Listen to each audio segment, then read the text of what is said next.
Ledilarim, bugun siz bilan kuzgi get ready with me qilamiz. Kichik razmer bu orzu emas, bu sizni qo'lingizda. Men ham bir vaqtlar xuddi sizdaqangi 130 kilogramm edim. Ha, to'g'ri eshitdingiz, 130 kilogramm edim.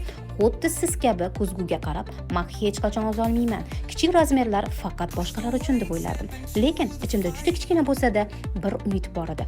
Ishonib ishonmasdan yo'lni boshladim va natijada tushundimki, kichik razmerlar faqatgina orzu emas, balki erishadigan haqiqat ekan. Oldin men 56 razmer kiyardim. Hozir esa 36.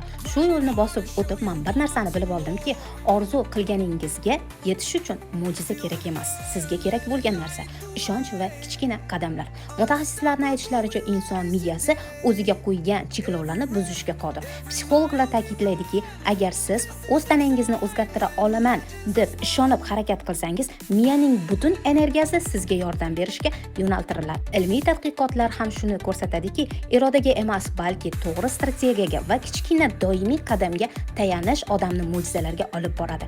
Eslab qoling, siz bugun qaysi vaznda bo'lishingizdan qat'iy nazar sizning tanangiz o'zgarish qobiliyatiga ega. Sizning orzuyingizdagi razmer bu oddiygina ko'rsatkich xolos. U sizga qo'l yetadigan joyda turibdi. Eng muhimi ishonch va boshlash qarori. Shu sababli men sizga aytmoqchiman, siz ham oz olasiz, siz ham o'z razmeringizni kichraytira olasiz. Siz ham orzu qilgan kiyimlaringizni kiyishingiz mumkin. Bugun qaror qiling, siz o'zingizni o'zgartirishga loyiqsiz.